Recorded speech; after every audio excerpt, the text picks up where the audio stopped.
अस्सलाम वालेकुम, मैं हूं मेबल नायाब और आप देख रहे हैं प्रोग्राम नो एंड नारो अब की बार। नाज़रीन, मुल्क में ख़वातीन और बच्चों से ज़्यादती और हरासानी के वाक़यात में रोज़ ब रोज़ इजाफा होता जा रहा है। बिलखुसूस बच्चे ना घरों में महफूज हैं, ना गलियों, मैदानों और ना ही तालीमी इदारों में। कराची में मुल्क के मारूफ तालीमी इदारे में कमसन तालिब इल्म के साथ ऐसा ही एक अफसोसनाक वाक़या पेश आया है, जिस पर आज तफसील से बात करेंगे। नाज़रीन, कराची के इलाके गुलिस्तान जौहर ब्लॉक 1 में वाक़ school roots millennium Bill Gates campus में ज़ेर तालीम 3.5 साल तालिब इल्म के साथ जिनसी हिरासानी का वाक़या पेश आया है। गुलिस्तान जौहर थाने की पुलिस ने बच्चे के वालिद की दरख्वास्त पर मुकदमा दर्ज करके स्कूल के 2 स्वीपर्स को गिरफ्तार कर लिया।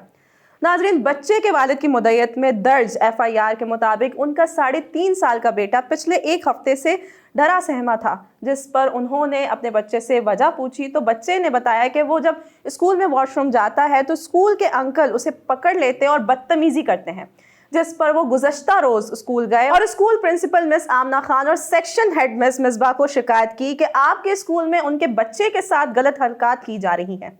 बच्चे के वालिद के मुताबिक उन्होंने स्कूल में मौजूद रिजवान अकबर को भी इस हवाले से आगाह किया, जिस पर उन्होंने स्कूल के मुलाजिम स्वीपर्स को बुलाया तो उनके बेटे ने 2 अफराद सलाश मसीह वल्द हशमत मसीह और करामत मसीह वल्द बूटा मसीह की तरफ इशारा करते हुए बताया कि वो जब वॉशरूम की तरफ जाता है तो ये दोनों उसे पकड़ लेते हैं और गलत हरकत करते हैं और IT लैब की तरफ भी ले जाते हैं।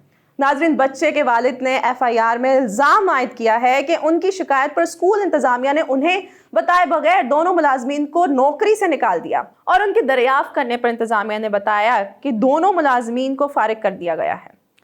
बच्चे के वालिद के मुताबिक उन्होंने स्कूल इंतज़ामिया से मुतालबा किया कि मुलाजमीन को नौकरी से निकालने के बजाय उनके खिलाफ कानूनी चाराजोई की जाए, लेकिन स्कूल इंतज़ामिया ने उनके साथ तामुन करने से साफ इनकार कर दिया और उन्हें स्कूल लिविंग सर्टिफिकेट भी नहीं दिया। बच्चे के वालिद के मुताबिक स्कूल इंतज़ामिया की जानिब से तामुन ना करने पर उन्होंने 15 पर पुलिस को इत्तला दी। इस दौरान काफ़ी वक्त गुजर गया और स्कूल की छुट्टी हो गई, जिसके बाद पुलिस स्कूल आई और पुलिस ने स्कूल के दीगर मुलाजमीन के जरिए मुल्ज़िमान सलाश मसीह और करामत मसीह को घर से बुलवा कर गिरफ्तार कर लिया। नाज़रीन, बच्चे के वालिद ने FIR में इस्तदा की है कि मुल्ज़िमान सलाश मसीह और करामत मसीह के खिलाफ बच्चे से बदफेली की कोशिश और स्कूल इंतज़ामिया के खिलाफ तामुन ना करने पर कानूनी कार्रवाई की जाए। गुलिस्तान जौहर थाने की पुलिस ने बच्चे के वालिद की दरख्वास्त पर मुकदमा दर्ज करके मुल्ज़िमान को गिरफ्तार कर लिया है और इन्वेस्टिगेशन पुलिस के हवाले भी कर दिया। इन्वेस्टिगेशन अफसर के मुताबिक मुल्ज़िमान को मजिस्ट्रेट की अदालत में पेश करके 2 रोज़ा जिस्मानी रिमांड हासिल कर लिया है। नाज़रीन, दूसरी जानिब DG private schools Mansoor Siddiqui ने वाक़े का नोटिस ले लिया। DG प्राइवेट स्कूल्स की हिदायत पर डायरेक्टोरेट ऑफ प्राइवेट स्कूल्स की टीम ने आज रूट्स मिलेनियम स्कूल गुलिस्तान जौहर का दौरा करके स्कूल इंतज़ामिया और बच्चे के वालिदैन से मुलाकात की है। इंस्पेक्शन टीम की रिपोर्ट की रोशनी में मज़ीद इक़दाम किए जाएंगे। नाज़रीन, सिंध असम्बली के अपोजिशन लीडर हलीमा आदिल शेख ने मुतासरा बच्चे के घर का दौरा करके उसके वालिद से मुलाकात की और उन्हें भरपूर ताउन का यकीन दिलाया है। इस मौके पर बच्चे के वालिद का वाक़ये से मुतल्लिक क्या कहना था, आइए आपको दिखाते हैं। मेरा नाम नवीद अहमद है, ठीक है। मेरे बेटे हैं मोहम्मद उस्मान, जो कि रूट्स मिलेनियम हिल गेट कैंपस में तालीम हासिल कर रहे हैं और दूसरा जो उनके साथ मेरे दूसरे बेटे भी पढ़ते हैं। वो दोनों बेटे जो हैं मेरे एक ही स्कूल में पढ़ते हैं।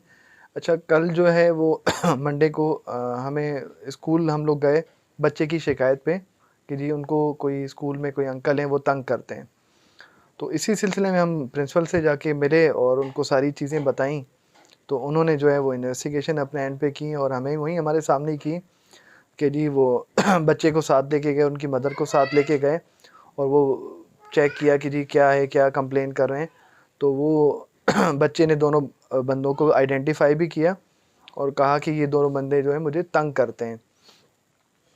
प्रिंसिपल का ये कहना था कि जी हमने वो सारी चीज़ें सुनी और उनको देखने के बाद प्रिंसिपल ने ये कहा मुझे बुला के कि जी बच्चे ने जो कहा है वो बिल्कुल सही कहा है कि ये बच्चे जो हैं ये दोनों बंदे हैं स्वीपर, दोनों स्वीपर वो तंग करते हैं। तो आपकी शिकायत पे ही और बच्चे के उस पर आइडेंटिफिकेशन पे ही दोनों स्वीपर को हमने निकाल दिया। तो हमने कहा कि भाई आपने ऐसा कैसे निकाल दिया है, क्या है, हमें बताते तो सही कि जी ऐसा क्या है, अचानक आपने ऐसे कर दिया। तो FIR जो है वो कटवाने देते आप और आप खुद कटवाते FIR उनके खिलाफ, क्योंकि हमारे बच्चे आपके पास ही आते हैं। तो हम आपको फ़ीस देते हैं, आप ही रिस्पॉन्सिबल हैं इस चीज़ के, आपने कैसे उनको जाने दिया।